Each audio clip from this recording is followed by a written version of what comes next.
Good morning, all you happy people. Welcome to June 16th, 2025. Halfway through, so far the shittiest year I've had in a long time. But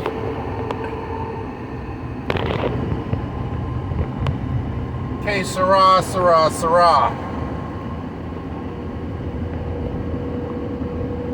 Today's topic is virtual book banning and burning. How society is changing history.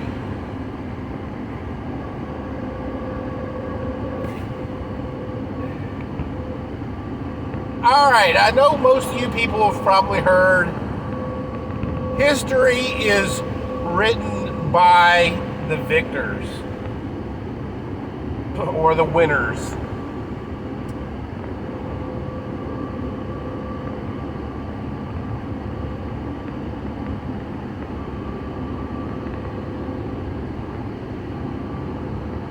But in that same vein,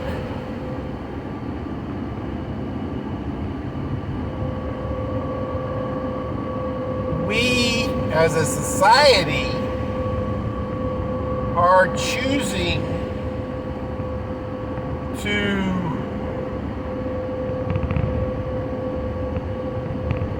change history in order to placate sensitivities.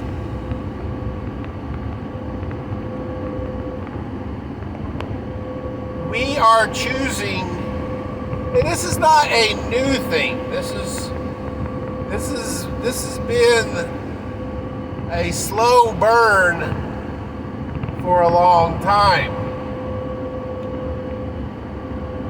Just recently, we had, the government renaming schools because the person whose name is celebrated by naming the school after them as poignant persons in history, they may have done a great thing in history that, got them that honor to be named, have a school named after them. But they had a skeleton in their closet that, upset 0.5% of the population. So, there you go. But it's more of a broad base here. It's not just schools, but those are kind of the most easily recognized changing history. A lot of people believe that historical documents that society is based upon should be living documents and therefore should always be interpreted in the eye of, or through the lens of, current societal trends.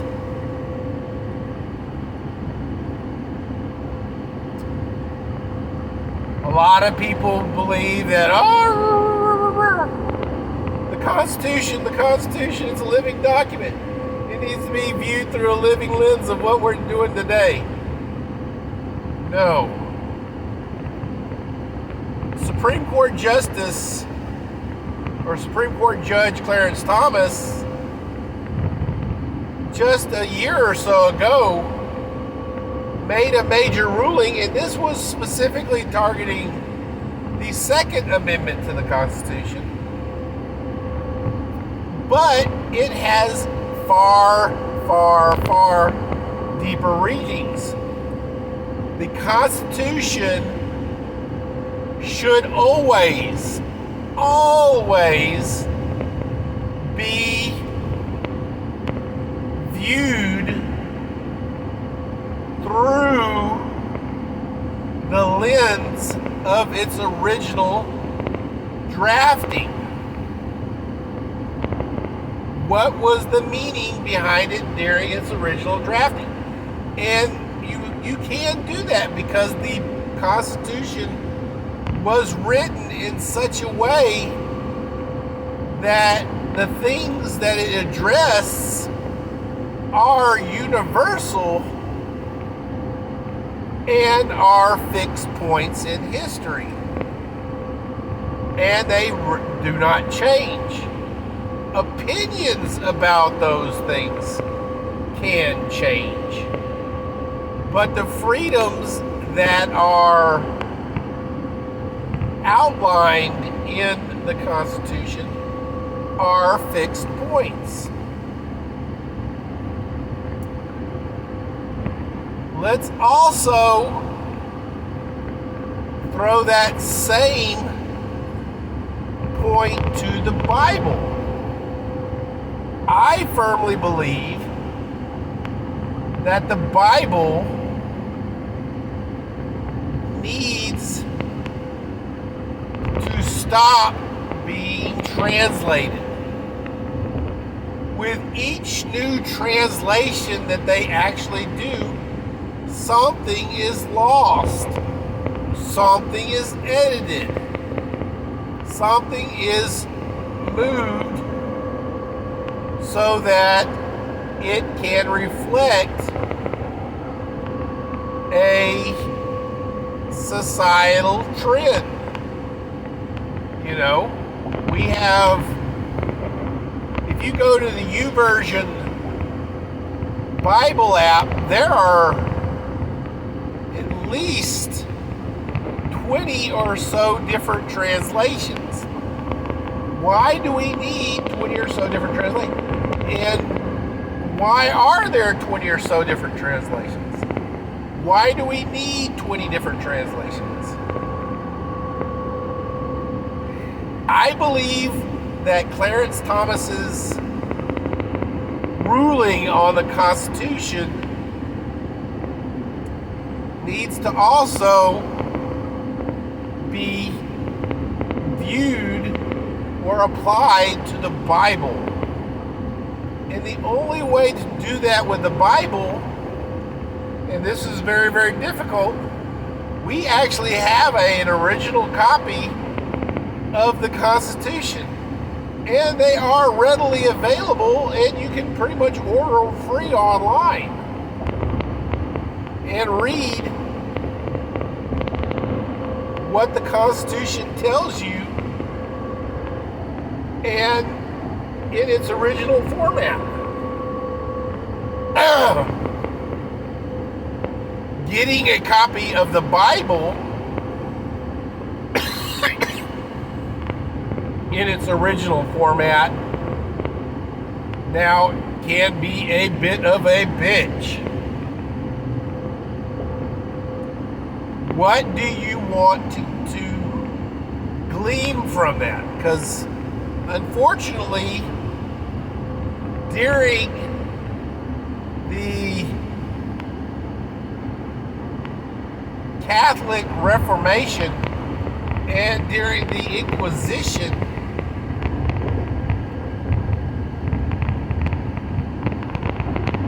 there was really no original one Bible for all the masses. There was no such thing as a Bible.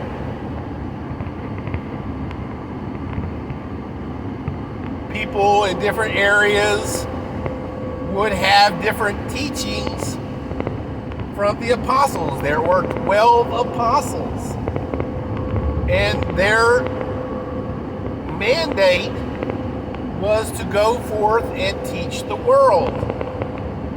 Therefore, their teachings went all over the place.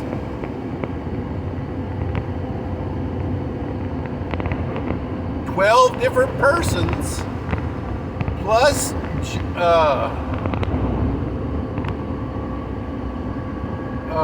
Paul, who came after the fact, 13 different apostles taught in that era.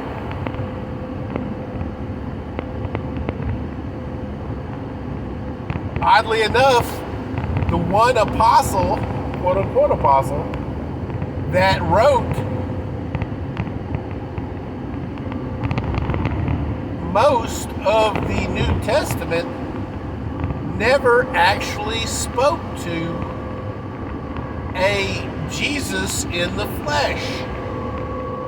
He saw visions, and he communed with living apostles who did actually know Jesus, or had known Jesus. So, unfortunately, a lot of his actual knowledge of God and his word was secondhand. But here's the deal. The Catholic Church took and confiscated nearly every religious book that was in circulation in the world of the time, in Europe. Which means that the Catholic Church became the only source of religious teaching in the world. They would take Jews and try to convert them through the Inquisition. They confiscated Torah and the Jewish religious texts. They did not want anybody to have any religious text other than whatever mantra the Catholic Church actually was putting out. Many of those original works were either archived in the Vatican or destroyed. Then the Catholic Church took all of these writings and picked through them and quote-unquote canonized what it thought was the best writings and teachings and made them into a single book.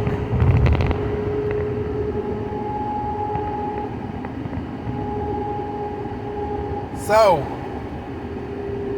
if you want original Jesus teachings, you have to, thanks to the discovery of the Dead Sea Scrolls in recent days, because of the global phenomenon that it was, the Catholic Church was not able to swoop in, confiscate, and,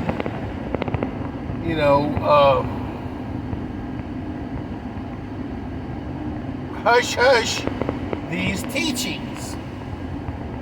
And it allowed us to put out more different books than was available at the time.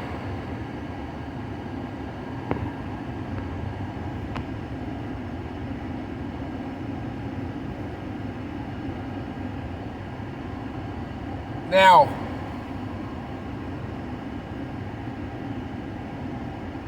if you want original text, you're going to have to go back to original Hebrew and or original Greek. Jesus lived in the time that Greece and Rome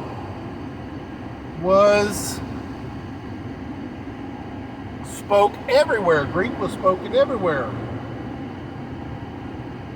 So, most likely, the newer texts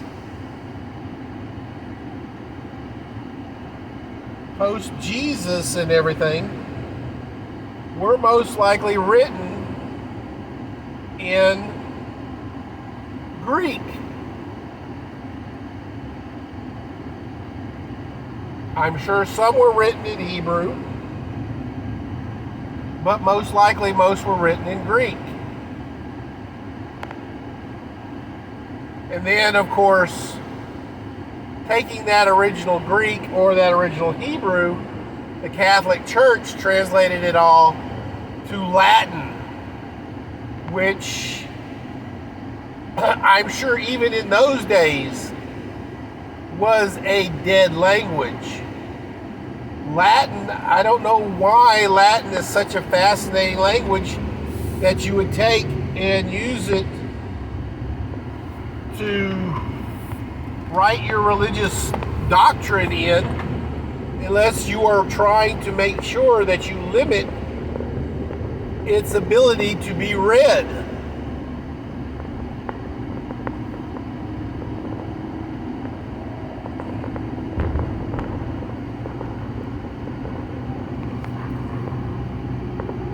And now, I mean, let's take it out of the depth of the Bible.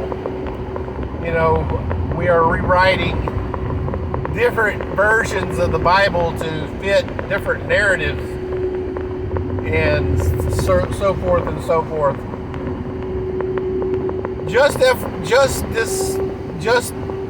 in recent days, the new Lilo and Stitch movie came out, and they completely rewrit the ending of the movie. Ohana means family, and Ohana means not to leave anybody behind. Ohana means family, which was the main concept of the Lilo and Stitch movie, the original movie, and they rewrote it to where Lilo gets adopted and the big sister goes off to college, which breaks up the family.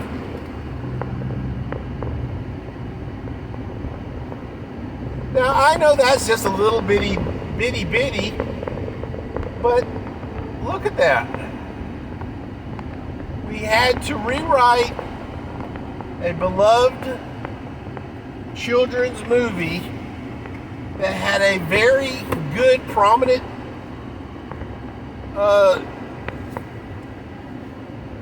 teaching in it to love your family and to, you know, honor your family, to now, you know, family is just a word and such, so forth and so forth. These rewritings is not just, you know, Lilo and Stitch. we've got rewritings of William Shakespeare's originals works into more contemporary translations and on Broadway and so forth and so forth. But you lose the original meaning and what gave it its poignancy of the time.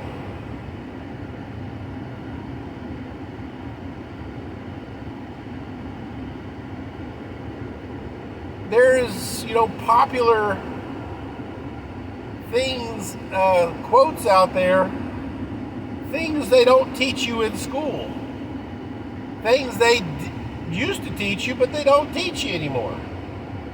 You won't learn true history.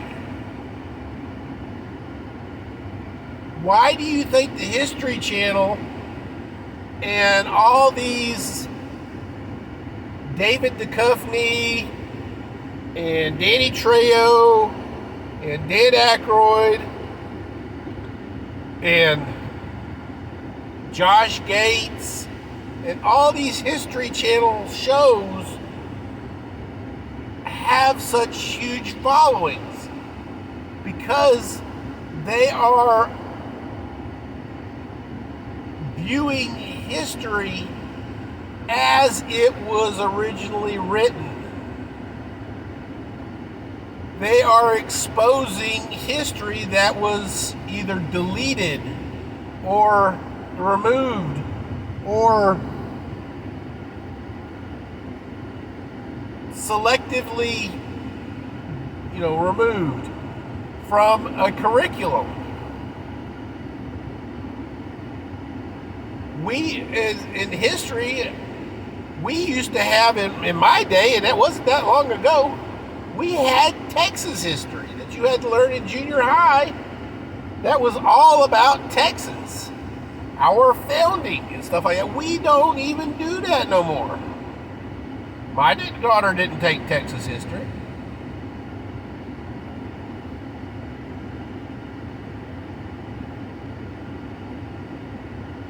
Here's the deal, guys. Just because a book tells you A, B, C, or D in modern day does not always mean that A, B, C, or D is correct. A, B, C, or D just may be, the most convenient way to describe it right now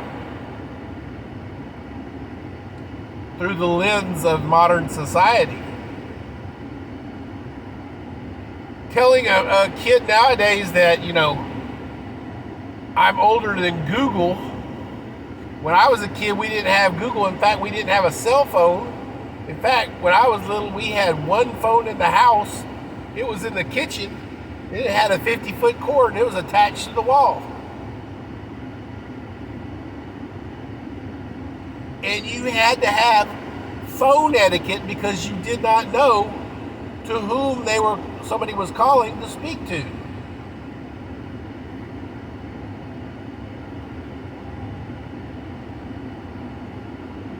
We didn't have caller ID. Phone would ring and we didn't have no idea who was on the other end of the phone until they told us who it was.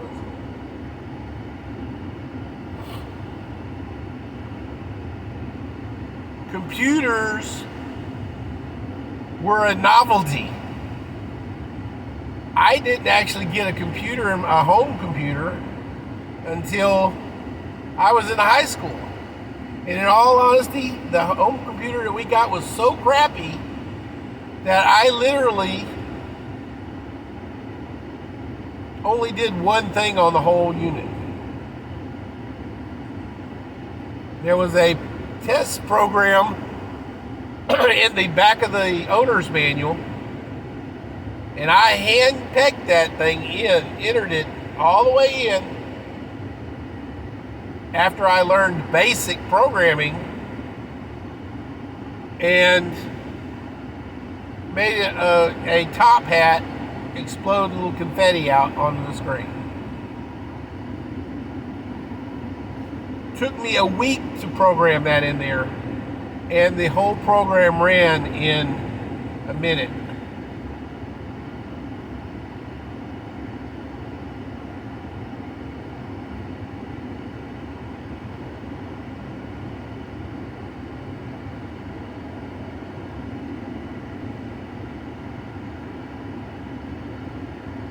Please, if you really want to learn your rights, read the Constitution.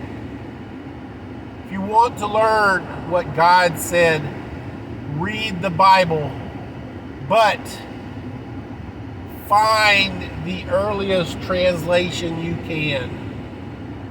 The Septuagint, the Torah in original Hebrew, or English from original Hebrew.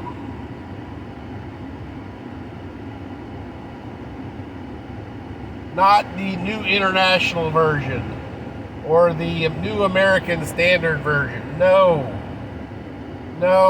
we don't need different versions. We need the Bible. We need God's Word. And we need the Constitution. And we need history as it was written. The statement, those who forget history are destined to repeat it. If you do not know what happened in the past, they can do it to you again. And they are doing it to us now. Let's go, Brandon.